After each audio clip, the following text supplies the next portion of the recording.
Поглед во локалните култури на помнење во 3 мултиетнички општини во Република Македонија упатија Цивил, Центарот за слобода и Цивилниот мировен сервис.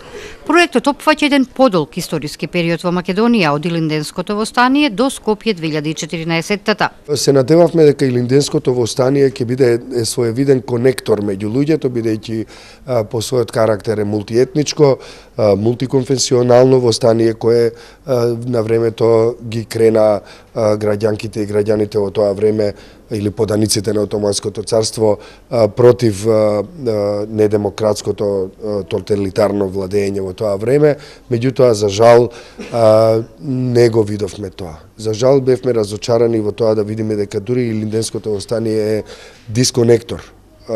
Исто така, втор период на овој регион, во овие општини, за кој се надевавме дека на некој начин ќе ги спои луѓето, беше Втората светска војна.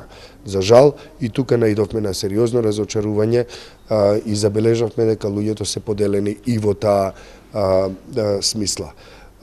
Исто така забележавме, откривме со навистина релевантни показатели, индикатори, дека граѓанките и граѓаните во овие општини, меѓутоа исто така со сериозен индикатори за национално ниво, откривме дека се поделени не само по етничка, односно религиозна основа, туку и на внатре етнички план, односно врз основа на политичката афилијација.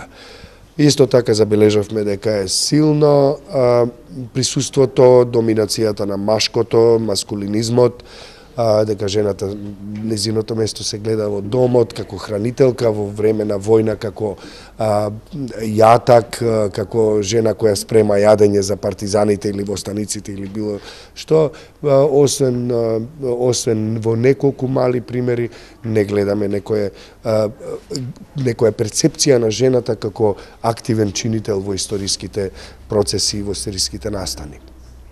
Понатаму забележавме дека влијанието на врз граѓанките и граѓаните не се врши само врз основа на медиуми и политики и практики на институционално ниво, туку и во доменот на образованието. Публикацијата Соочување со реалноста е завршен извештај на пилот проектот Сеќавање на минатото, обликување на иднината, локални култури на помнење. Незината промоција беше денеска во Тетово, која општина покрај Кичево и Чаир е опфатена во истражувањето. Работевме со над 70 луѓе, вклучувајќи актери, засегнати страни, лица кои се во институциите на локално ниво. Меѓутоа имавме и фокус групи кои освен на локално ниво имавме и фокус групи кои се однесуваа на национално ниво, така што на некој начин ги подотворивме вратите кон спроведување на еден ваков проект на национално ниво.